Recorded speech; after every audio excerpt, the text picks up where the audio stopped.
The big perspective that is provided us is, regardless of how big and important this game is for us, it's small in the big scheme of things.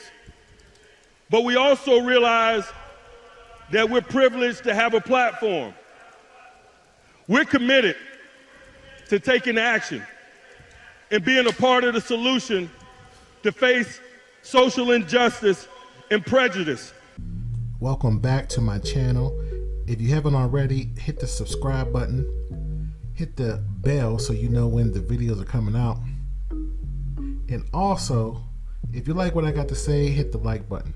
But I definitely want to hear your comments on what I have to say. What I want to talk about is the Pittsburgh Steelers and Mike Tomlin's leadership. Now, he's been in the news since this Black Lives Matter situation has been going on, and I have to sympathize with that because I don't know how these people are coaching around this time.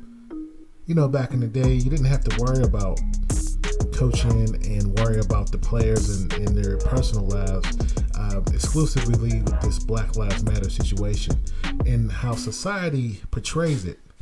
Society saying you're not an athlete unless you speak for us. So now there's an obligation in these times for these coaches to speak for the black community. Now, Mike Tomlin has been getting a lot of criticism lately, particularly in this situation with the helmet. I like to call it Helmet Gate. Watch my old videos. I'll put it in the description if you want to know a little bit about the helmet situation and the Black Lives Matter. Now, this video I'm about to show you is when Shannon Sharp, co-host for Undisputed on Fox with Skip Bayless. Let me know what you think about this video. I say, Skip, there's a leadership issues going on in that locker room. Yeah, I know. And we can't, as Mike Tomlin, as good a motivator as coach as he is, I got it. he runs a loose ship. He does. And he gives Look, I understand, Skip. There's certain, I mean, you let certain things, you treat everybody fair. You don't treat them all the same. But it can't be blatant and obvious. You see, he started off letting Antonio Brown do this. And Antonio Brown got more and more powerful and took more and more and more. Also said, Mike Tomlin was a part of the problem with Antonio Brown because he let it get out of hand. Now, this is not the first time that Alejandro Villanueva has gone rogue. Nope. James Harrison said they took a vote about the protest. And they were 2017. They were going to stay in the locker room the night before. Everybody says, we're staying in the locker room. Remember, Soldier Field in Chicago. In Chicago. Yep. We're staying in the locker room. What we going to do, guys? We're staying in the locker room. What we going to do, guys? We're staying in the locker room. 5 minutes before, Villanueva, he goes out there, he's staying at attention. He goes down the tunnel and out the tunnel. He doesn't go all the way to the sideline. He just stands at attention, hand over heart. Right. During the anthem. Right. By himself. I got no problem with that.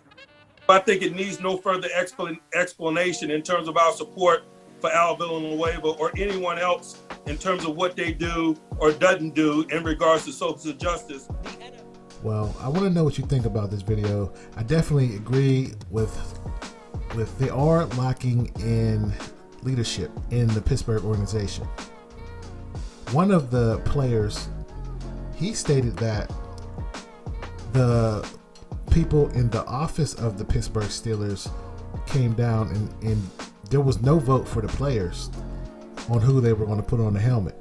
So there was really no communications with them. And Mike Tomlin, all he want to do is coach football. I think coaching football is harder as it is. No other coaches had to deal with this type of stuff that's going on. Not Chuck Noll, not Bill Cowher. So we're in a different time. And I don't know how the NFL is going to last with this continuous fight for justice. So half the fans do not want to watch politics in sports. This is what's going on within sports.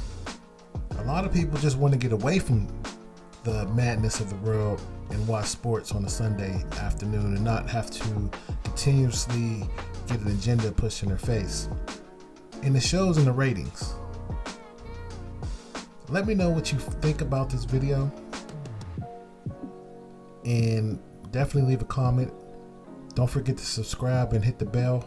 And I'll see you on the next video.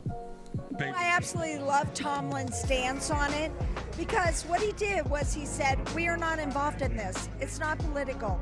We want this to be about football. Each individual to be able to speak what they want to speak. I feel like it's their choice as athletes and as citizens. Show protesting